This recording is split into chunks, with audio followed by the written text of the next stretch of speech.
Akhirnya selesai juga. Saya sudah memilih program yang tepat untuk pembenahan nanti. Sebentar. Kok rasanya ada yang mengganjal nih? Setelah memilih program pembenahan, apalagi yang harus saya lakukan ya? Wah, RKT dan RKAS. RKT dan RKAS sudah disusun nih. Ya. Sebenarnya ini kan langkah yang baru dalam perencanaan ya. Sebelumnya, saya langsung saja menyusun RKT dan RKAS bersama rekan pendidik. Setelah itu, saya melakukan implementasi program dan juga mengevaluasinya. Kali ini, saya tidak lagi menyusun RKT dan RKAS secara langsung, tapi dimulai dengan perencanaan berbasis data. Pertama, mengidentifikasi data tentang kondisi sekolah. Kedua, merefleksikan akar masalahnya. Dan ketiga, menentukan program pembenahan berdasarkan inspirasi benahi yang telah disediakan. Lalu apa lagi ya?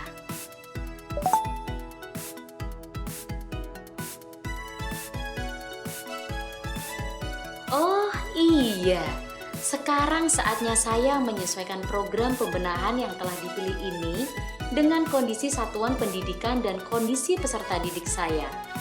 Apa saja yang perlu diperhatikan ya ketika program ini dikaitkan dengan perencanaan berbasis data? Di satuan pendidikan saya dan rekan-rekan pendidik memilih indikator kualitas pembelajaran sebagai salah satu akar masalah yang perlu dibenahi. Kemudian, kami memilih inspirasi benahi 2, yaitu satuan pendidikan mengembangkan dan mengimplementasikan praktik pembelajaran interaktif yang sesuai dengan tujuan pembelajaran dan karakteristik siswa. Lalu, kami mengecek beberapa materi di platform Merdeka Mengajar untuk mencari tahu praktik pembelajaran interaktif dan kreatif apa yang bisa kami kembangkan di sekolah.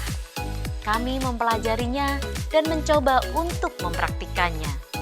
Inspirasi benahi ini kami pilih berdasarkan 3 hal penting, yaitu kondisi satuan pendidikan, visi misi yang dimiliki satuan pendidikan, penyelarasan dengan program yang berjalan selama ini.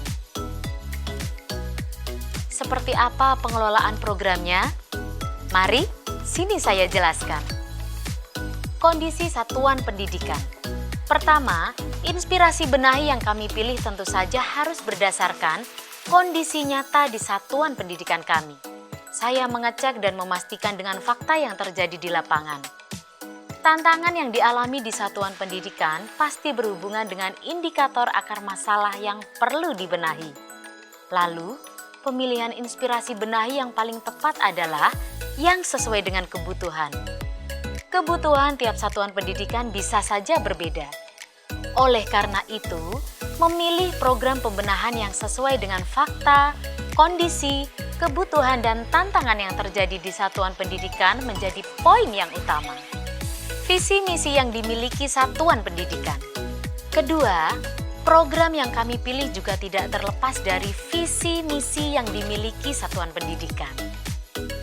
Visi misi satuan pendidikan dibangun berdasarkan jiwa dan karakter satuan pendidikan dan harapan terhadap peserta didik yang dituntun. Sehingga program yang dipilih sebaiknya sesuai dengan visi misi satuan pendidikan itu sendiri. Salah satu visi misi di satuan pendidikan kami adalah tentang menciptakan generasi yang memiliki kreativitas dan jiwa inovatif.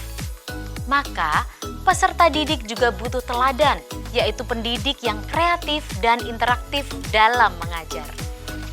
Maka, pemilihan program pembenahan yang tepat menjadi sangat penting, di mana satuan pendidikan kami berusaha untuk mengembangkan dan mewujudkan praktik pembelajaran yang interaktif, kreatif, inovatif, fleksibel, sesuai dengan tujuan pembelajaran dan karakteristik peserta didik di masing-masing kelas.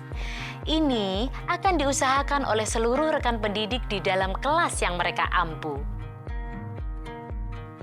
Maka, program pembenahan yang dijalankan perlu disesuaikan juga dengan visi misi yang diusung oleh satuan pendidikan. Penyelarasan dengan program yang berjalan selama ini.